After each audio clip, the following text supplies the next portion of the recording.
All right, let's talk about the basicity of amines. When we discuss amines, we can generally categorize them uh, in three different categories. We have, generally speaking, protonated aliphatic amines, so ones that have already been protonated. These ones are not part of a benzene ring. These typically will have pKa's around 10 or 11, thereabouts.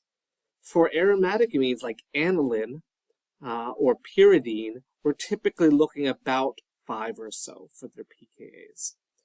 And very interestingly, we have the molecule perol, which has, when protonated, has a pKa of 0.5. As we know, the pKa is a measure of how acidic something is. So a low pKa means more acidic, and as we learned way back when in Gen Chem, the more acidic something is, the weaker its conjugate base is. And in this case, vice versa. The better the base, the weaker the acid. So our aliphatic amines, meaning ones that are not connected to a benzene, are our best bases. Then we have the aromatic amines, like pyridine. And then we finally have that special case of perol, which is a really terrible base. It's actually incredibly weak. And so, yes, this has to deal with the stability of the conjugate acid, like when we looked at acid strength last semester. But we're going to see it's really more about the availability of that lone pair to be able to react. Because when we talked about stability, we had all those factors, right? We had ARIO. And atom identity, all these will be nitrogen, so that's out the window. So we're left with resonance, induction, and orbitals. Orbitals don't really have a big contribution with amines, so those out the window as well. We kind of have this small difference here, but we'll ignore that. Now we're left with induction and resonance. We're going to see resonance, which helped stabilize conjugate bases, will destabilize conjugate acids. So we're going to look at the opposite here. When we want a good base, we're looking at no resonance. We don't want resonance. And then we also don't want inductive effects, although we do not typically see them present with amines. So really, we're really only looking at resonance. So let's talk about it. Just like beforehand, we'll take a look at the structures as well as kind of what's happening in a reaction here. If we take a look at an aliphatic amine, say triethylamine, the rotting fish in ammonia, we can go ahead and grab that proton off the HCl quite easily. Reaction is going to definitely favor this process because pKa of HCl is less than 0. And the protonated ammonium, now triethyl ammonium chloride, is going to be a lot higher, right? That we're looking around 10, 10.5, 11 there for the triethyl ammonium chloride. So definitely we favor making the products here. So amines are fairly good bases. We can use them as such. However, if we were to take a look at, say, aniline,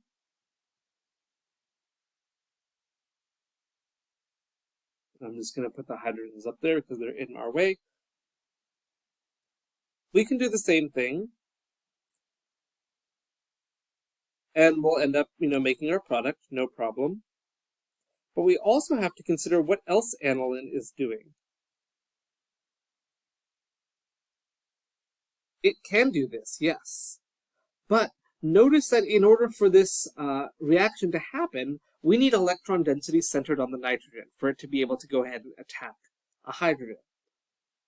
However, we know that this molecule, the aniline, can resonate. We could say instead, I'm going to move those lone pairs, and I'm going to move it so now I have electron density here or somewhere else, right? We can move electron density into 3 different positions in that benzene from the aniline.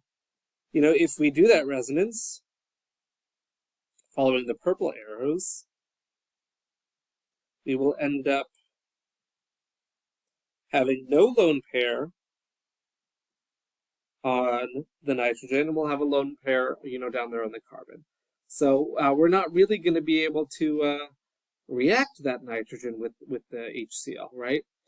Presumably, yes, we could use the lone pair to attack from the carbon, but we don't see that it doesn't last long enough. But that also means that the lone pair is also not present all of the time on that nitrogen, as it would be in the triethyl ammonia here. Triethylamine, sorry.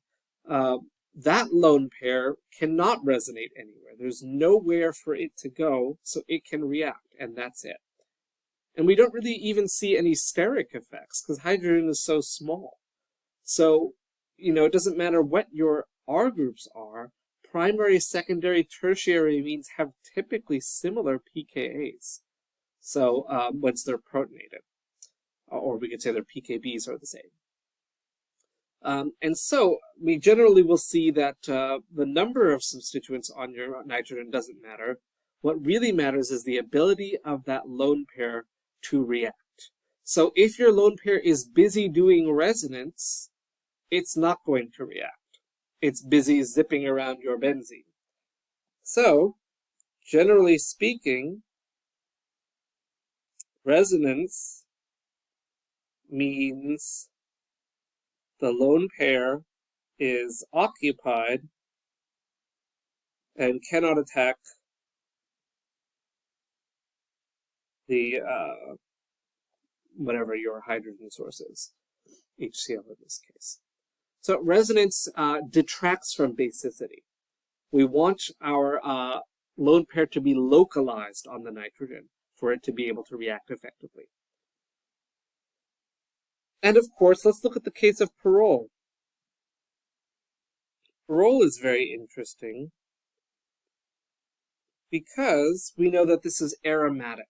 We know that the lone pair here, if it interacts with the rest of the conjugated system, we know that that can be aromatic, right? We'll have 6 pi electrons, we'll have a fully continuous p orbital cycle that we can just go into. So we can go ahead and bounce our lone pair around, and we're going to end up with an aromatic system. And because that lone pair is contributing to aromaticity, that's well above and beyond resonance. There is no way in hell that that lone pair is going to be available to act as a base. And indeed, we almost get a strong acid out when we protonate it. That tells us that our base is almost negligibly weak, incredibly weak. So we don't see pyrrole ever acting as a base. So as a result, the lone pair is contributing to aromaticity, means it's unavailable to attack a hydrogen. So it's not going to happen. That lone pair is too busy zipping around. And we don't really localize things in resonance like this. If it's aromatic, those electrons are going to continuously just zoop, zoop, zoop, zoop, zoop, zoop, zoop all around. So we're not going to see them as being available. Even with regular resonance, we see that the pKa drops by about 5. That's 100,000 times weaker of a base, just for the ability to resonate. And we're going to see that having aromaticity, which is an even stronger form of stability, is going to make that lone pair not want to leave. So that lone pair is going to stay, do its aromatic zipping around in that circle, and we're not going to see it attacking anything as a proton. So we're not going to see that as the case. Finally, we're also not going to see amide protons acting as bases or nucleophiles. Amide nitrogens, well, hey, it worked, do not act as bases or nucleophiles. These are also very heavily tied up in resonance into the carbonyl.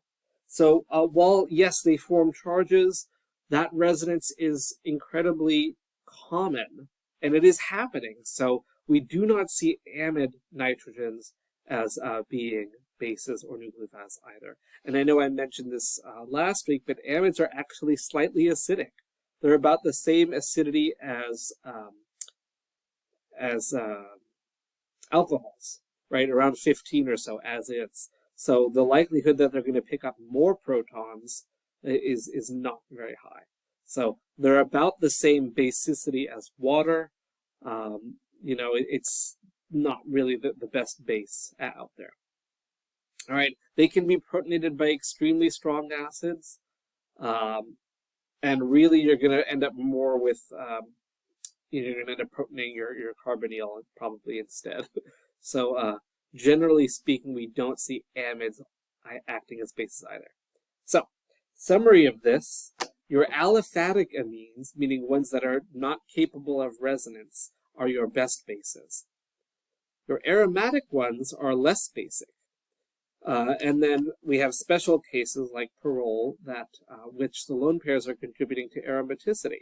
So they're certainly not going to act as a base. It should be mentioned with your resonance ones, if you have competing forces, say if you have another electron donating group within your benzene, your amine will be more likely to act as a base. Because if there's something else pushing electron density in, the amine will be able to put less in. And the less it puts, the more it can act as a base. By contrast, if you put an electron withdrawing group, say a sulfonyl or a nitro, you actually make your base much, much weaker. Putting nitro on there, in fact, drops the pKa to about 1. So really, really, makes it unlikely to happen. Just depends on what your resonance is doing. So these are just considerations to keep in mind. All right, so in the next video, we'll talk about how to name amines, and then after that, we'll start talking about how to make them.